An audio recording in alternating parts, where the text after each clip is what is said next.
Meus caros, durante a semana passada nós assistimos a um espetáculo protagonizado por Costa e Medina, sem R, em que atiravam para as costas da distribuição as culpas, ao fim e ao cabo, as culpas de toda a inflação que o povo português está a sofrer. E recordo que nós temos das maiores inflações da Europa, quando nos foi garantido justamente no princípio da guerra por Costa que estávamos a salvo tanto do aumento do preço dos combustíveis como do resto. É claro que já ninguém acredita em Costa, ninguém com dois dedos de testa pode acreditar em Costa, nem Medina. Medina por ser completamente tonto e Costa por ser um mentiroso compulsivo, mas mesmo assim, a semana passada, eles ainda acham que têm alguma credibilidade e vieram para as televisões dizer que a culpa não é do governo, que continua a sacar IVA como se não houvesse amanhã ao povo mais pobre da Europa. Há quem diga 3,7 mil milhões a mais, há quem diga até 7,7 mil milhões a mais, que o governo já encaixou com a inflação. Portanto, é mais um maná para aquele que nasceu com o sim senhor virado para a lua, como é o caso de Costa. Mas, portanto, toda a gente quer acabar com a inflação, exceto o governo, porque vai encaixando todos os dias milhares, milhões por ano. Como toda a gente já percebeu que isto acontece, portanto, isto é como aos combustíveis, quanto mais caro estiver o preço, melhor para o governo, que encaixa mais, por causa daqueles todos os impostos que fazem parte da composição do preço dos combustíveis. Na inflação é a mesma coisa. O governo vai buscar 23% na taxa normal sobre os preços dos produtos, do IVA. Se os produtos subirem para o dobro, em vez de ir buscar 23%, vai buscar 46%, números redondos.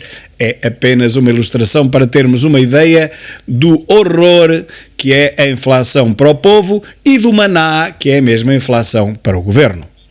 Ora, como muitos comentecos, e alguns deles colocados pelo próprio governo nos órgãos de comunistação social, como eu lhes chamo, quando estes comentecos começaram realmente a perceber que alguma coisa não estava bem, porque nós somos aquele país em que o povo é mais pobre e que paga mais por quase tudo, começaram então a dizer, não, realmente o Estado está a ir buscar dinheiro a mais, o Estado devia aliviar o IVA, como já tinha acontecido até noutros países, nomeadamente com os nossos vizinhos espanhóis, mas aí Costa tinha vindo logo a terreiro dizer, calma, isso é impossível, nós não podemos baixar o IVA porque a União Europeia não deixa.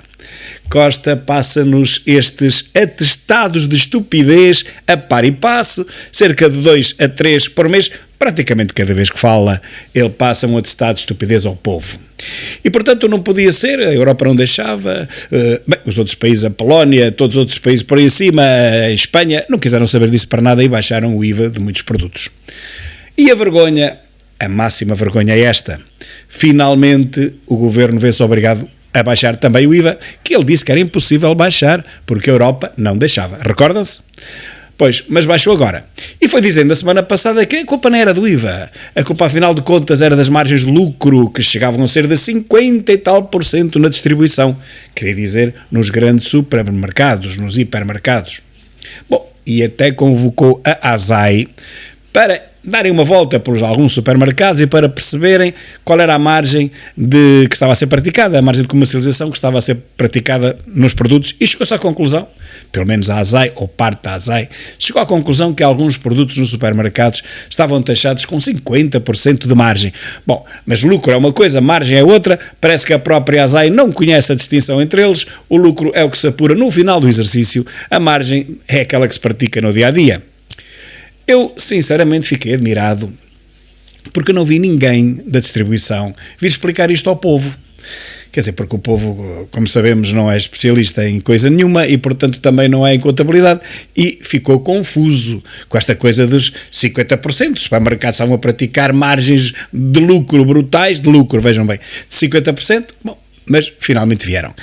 E anteontem à noite, o CEO da Jerónimo Martins, que é a dona do Pingo Doce, veio pôr aqui a verdade em pratos limpos e explicar quem mais ganha com tudo isto é o governo, e é o Estado, portanto, por via do governo, o governo é que manipula os dinheiros do Estado e que a distribuição apenas vai buscar uma pequena parte. E é preciso não esquecer que a distribuição tem muitas quebras, tem muito produto que vai ser lançado fora e tem milhares de funcionários cujos ordenários são pagos com a margem de comercialização, não é com mais nada.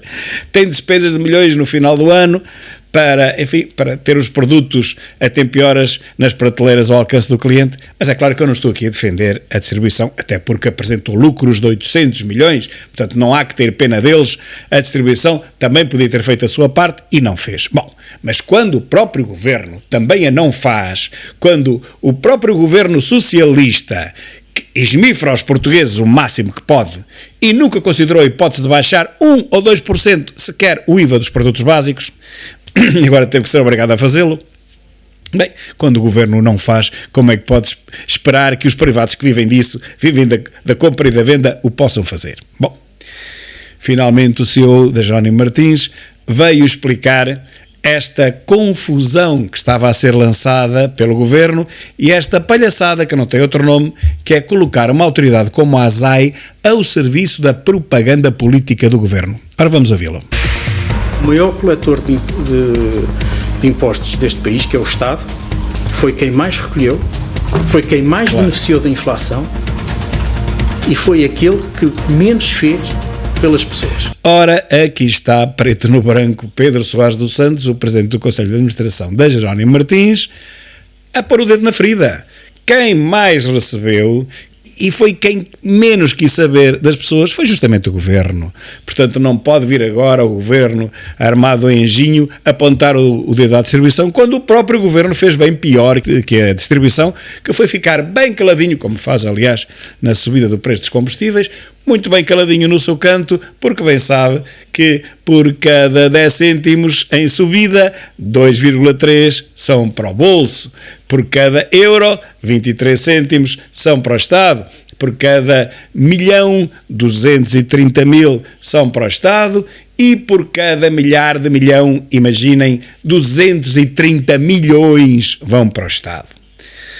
E o Estado abdicou, pelo menos, de parte desse dinheiro que, sem querer, lhe caiu no bolso? Não abdicou nem sequer de 1 cêntimo, nem de 1% do IVA, zero, não baixou nada. Vai agora baixar, depois de muitos países já o terem baixado há meses, vai agora baixar, mas entretanto meteu ao bolso entre 3,7 a 7,7 mil milhões em IVA que não tinha o direito moral de esmifrar aos pobres dos portugueses. Mas mais. Lamento profundamente as afirmações que o Sr. Ministro da Economia fez. Foram afirmações muito infelizes, muito de quem realmente anda um bocado fora do que é o mundo real onde nós estamos. Depois, ainda por cima, utilizaram a ASAI para um espetáculo. Ora, realmente, o Ministro da Economia é um poeta, é um escritor, é alguém com uma visão do mundo muito sui generis, ele é realmente um romântico, só que o mundo de agora não se compadece muito com romantismos, nem com aventuras de ficção literária, e, portanto, ele está realmente muito longe das ervilhas, como o nosso povo costuma dizer, está muito longe da realidade. A coisa pior foi realmente esta, foi terem usado uma autoridade de forma vergonhosa que entrou em meio dos supermercados e saiu de lá a berrar para a comunicação social que tinha descoberto a origem de todos os males. A origem era as taxas exorbitantes que chegavam a 50% de lucro, como eles diziam, coitados, nem sabem o que é lucro, mas deviam dizer de margem, claro, em alguns produtos, em alguns muito poucos, mas realmente foi esta a figura a que eles se prestaram, foi a esta indignidade de terem retirado meia dúzia de preços num apontamento e comparando com o preço de custo e chegaram à brilhante conclusão que porque as batatas estão ao dobro do preço e os ovos também estão, isso quer dizer que a inflação disparou e a culpa é toda da distribuição e dos supermercados. Não é. Mas ainda há mais. E, portanto, eu acho que isto tudo foi lamentável, mas eu acho que as pessoas estão a começar a acordar para a verdade dos factos. E eu acho que o discurso agora já começou a mudar porque as pessoas começaram a perceber que por trás disto tudo havia uma grande mentira, liderada pelo Sr. Ministro da Economia. Ora, tanto que a percepção de Costa, do espertalhuço Costa e do nabo Medina mudou, que eles se prontificaram agora a baixar o IVA de alguns produtos, então afinal de contas a culpa não era só da distribuição, porque se fosse, eles não tinham que mexer no IVA, não é verdade? Pois é, eles baixaram o IVA, não, eles dizem que vão baixar o IVA, porque é muito diferente do dizer, do fazer, como sabemos em Portugal, estamos na presença de alguns mentirosos compulsivos, anunciaram que vão baixar o IVA, vão entreter as pessoas mais 3 ou 4 meses, ninguém sabe quais são os produtos sobre os quais eles vão baixar o IVA, eles também não fazem a mínima ideia de quais são, eles dizem que estão em conversas com a distribuição, aqui o Pedro Soares acabou de dizer que não, é mentira, com ele nunca ninguém falou, portanto, disse na mesma conferência de imprensa, alto e bom som, desmentindo uma vez mais as patranhas, as mentiras, as aldrabices do governo, e quando chegarem à conclusão dos 7 ou 8 produtitos da treta relativamente aos quais vão baixar o IVA, nós já estamos quase no final do ano e, como esta medida é só até ao final do ano, meus caros, nós vamos ganhar alguns cêntimos provavelmente com isto, ou até ganharemos zero, como aconteceu com a Espanha, que é outro país socialista, um dos 2 últimos países socialistas do mundo. Meus caros, realmente eles viram que fizeram asneira, o discurso mudou, a ASAI passou por uma vergonha que não devia ter passado, é uma autoridade, não se devia prestar a esta captura política, a este lambebutismo que depois se vai a ver que era completamente falso, e portanto realmente alguma coisa está a mudar, é verdade, e o que está a mudar foi o que eu disse no meu vídeo anterior, o que está a mudar é que dos 10 milhões de nabos que havia em Portugal, neste momento já não os há em quantidade suficiente, nem para fazer uma maioria relativa, quanto mais absoluta. Nabos, aqui só há um, é o governo e mais nenhum.